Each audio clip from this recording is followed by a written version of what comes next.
कई बार मैं और आप जीवन में फ़ैसले लेने के लिए बहुत हिचकिचाते हैं और हमें ऐसा लगता है कि ये फ़ैसले अगर हम लेंगे तो वो सही होगा, नहीं होगा। अगर हमने किसी बात को चुना है या हमने किसी काम को चुना है या किसी भी बात में हम निर्णय लेने के लिए हमेशा हिचकिचाते हैं, क्योंकि हम 10 बार सोचते हैं क्या ये निर्णय सही होगा, यही मेरे जीवन के लिए बेहतर होगा या नहीं होगा, या इसके कारण मैं कहीं कोई समस्या में तो नहीं आ जाऊंगा। कई लोग, क्योंकि हमने ये जीवन में अक्सर देखा है कि कई बार लोगों का एक गलत निर्णय उनकी पूरी ज़िंदगी बर्बाद कर देता है। एक गलत बात उनके पूरी जीवन को तबाह कर देता है।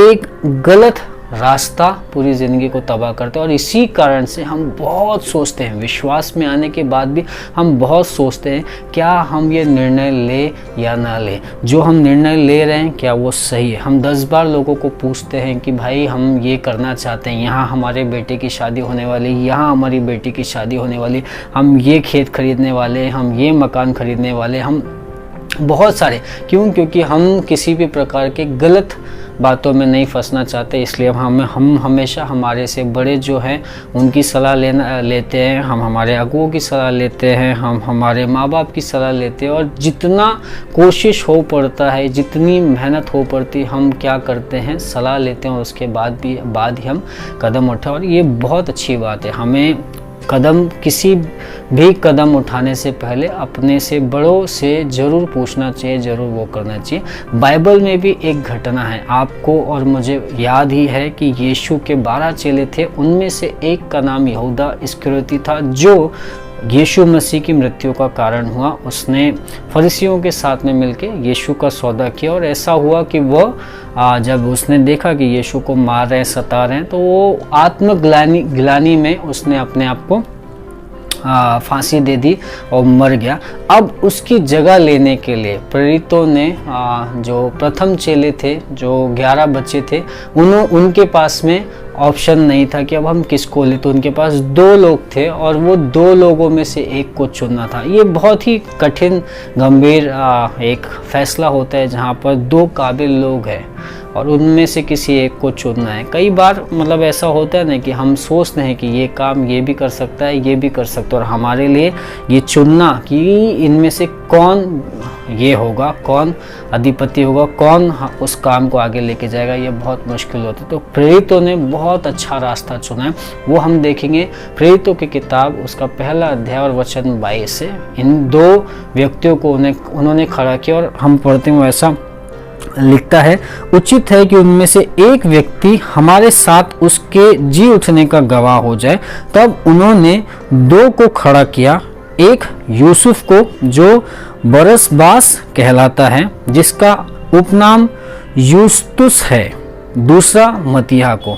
एक व्यक्ति जिसका पूरा डिटेल्स दिया गया, जिसका नाम यूसुफ है और उसको बरसबास कहलाता है, जिसका उपनाम, उसके 3 नाम यहाँ पर दिए गए। मैं कभी कभी सोचता हूँ 3 नाम वाला ये व्यक्ति है, जिसका यूसुफ नाम है, बरसबास नाम है और उसका उपनाम यूतुस खुश है। माफ़ कीजिए, मुझे ये बोलने के लिए नहीं हो रहा, इतने कठिन नाम है।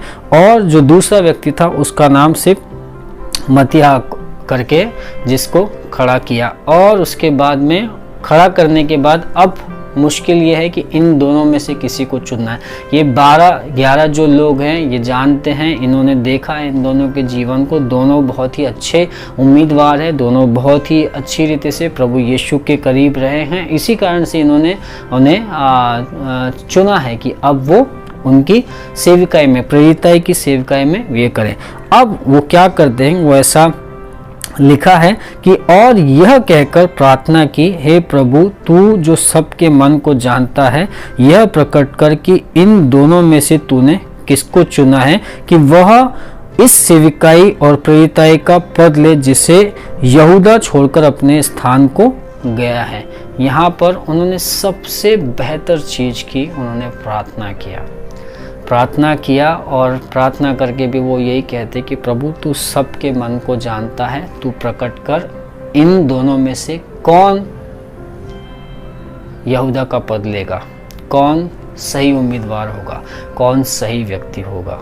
प्रार्थना करना बहुत ज़रूरी है। आज अगर आप जीवन के किसी पड़ाव में हैं और आप बहुत कंफ्यूज हैं, करें नहीं करें, करें नहीं करें, करें नहीं करें, ऐसा करेंगे तो क्या होगा, ऐसा करेंगे तो क्या होगा, आपको परमेश्वर चाहता है कि आप प्रार्थना करें, प्रभु से पूछें, प्रभु आप सही मार्ग बताइए, आप सही मार्ग बताइए, आप सही डिसीजन लेने में मेरी मदद कीजिए, आप सही फैसला लेने में मेरी मदद कीजिए। प्रभु आपको पथ प्रदर्शन करेगा, परमेश्वर आपको राह दिखाएगा, परमेश्वर आपको बताएगा कि कौन सी रास्ते में आप को जाना है, कौन सी चीज़ों को चुनना है, कौन सी बातों को चुनना है, प्रभु आपकी राह करेगा। और उसके बाद उन्होंने उनके बारे में चिट्ठियाँ डाली और चिट्ठी मत्तियाह के नाम की निकली, अतः वह उन 11 प्रेरितों के साथ में गिना गया। उन्होंने प्रार्थना की और चिट्ठियाँ डाली, और जो चिट्ठियाँ उठाई गई वो सिर्फ मत्तियाह के नाम के निकली, और वो मत्तियाह उन 11 के साथ में गिना गया। परमेश्वर ने इन प्रेरितों को उनके जो भी उनकी समस्या थी उन समस्या से आज़ाद कर दिया, उन समस्याओं से उन्हें बाहर निकाल दिया। वो हमेशा सोच रहे होंगे कि किसको हम चुनेंगे, कौन यहूदा की जगह लेगा। परमेश्वर से उन्होंने प्रार्थना किया, चिट्ठियाँ डाली, और वो चिट्ठियाँ वहाँ से निकली और वो मत्तियाह की। मैं ये नहीं कहता कि आपको चिट्ठी डालने की ज़रूरत है, मैं ये कहता हूँ कि आपको प्रार्थना करने की ज़रूरत है।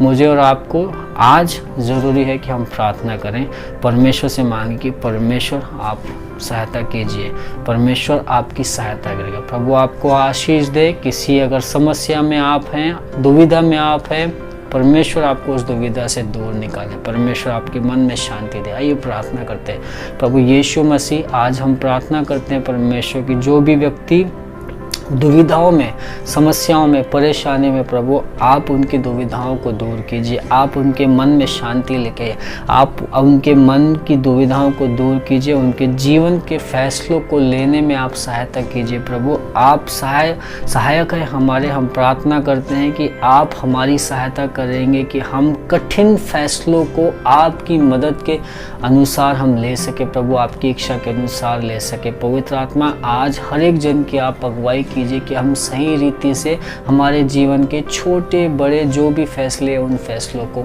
हम ले सके। प्रभु धन्यवाद देते हैं जो सुन रहे हैं, जो देख रहे हैं, प्रभु आप सबको आशीष दीजिए, आपकी महिमा सबके ऊपर होने दीजिए। प्रार्थना प्रभु यीशु के नाम से करते हैं, आमीन आमीन आमीन। प्रभु आपको बहुत आशीष दे। Thank you, God bless you.